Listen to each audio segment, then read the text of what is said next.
Well, this morning, the outcome of two big races could come down to the mail-in vote. The presidential election remains too close to call at this hour. And then there is the highly contested race in New York's 11th congressional district, in which one candidate is declaring victory. The other isn't willing to concede just yet.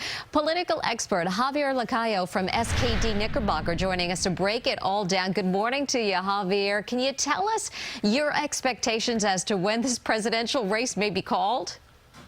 Yeah, hi, Chris and Mary. It's great to be with you guys. Look, I think that the big message of the night is we need every single vote to be counted. It's true in the Max Rose race, and it's true in some of the biggest battleground states.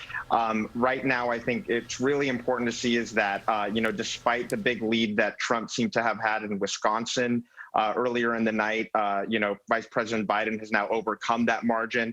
And I think Democrats are expecting to see the vice president pull off the same thing in Michigan and in Pennsylvania, where there's still about 1 million absentee ballots that have yet to be counted.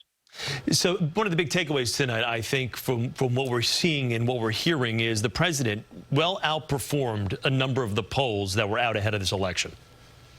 Yeah, no, Chris, I think that's going to be a big takeaway from, this election. Now, it's two presidential cycles in a row where we're seeing significant polling errors everywhere from the Midwest to Florida, where, Biden was averaging ahead by several points in a lot of these battleground states. I think that what you saw is that the president was really able to drive up his base in traditionally really red parts of the country and even parts of New York, like what you're seeing over in Long Island.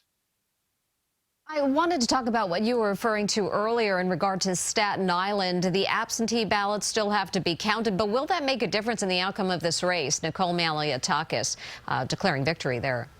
It seems unlikely. I think that Nicole Malliotakis now has about a 40,000 vote margin, and that's about what the outstanding absentee ballots are here. But I think that what's so critical in this race and in all of these races moving forward is that we count every vote and that we make it clear that, our elections are sacred and we need to ensure that there's, public trust, public confidence in the turnout and in the outcomes of all of these elections, especially when you have officials at the federal level that are, casting doubts on the possible outcomes. And let me ask you about that. In a tweet from early this morning, President Trump claiming that the election is being, quote, stolen and that the ballots are being cast after the polls close. Any truth to that at all?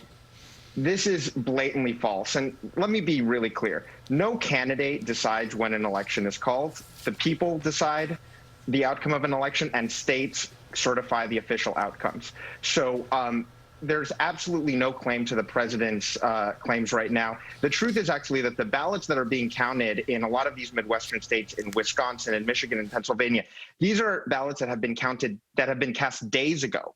These are not, ballots that are just coming in after midnight. These are early votes. These are early absentee votes. And we deserve it.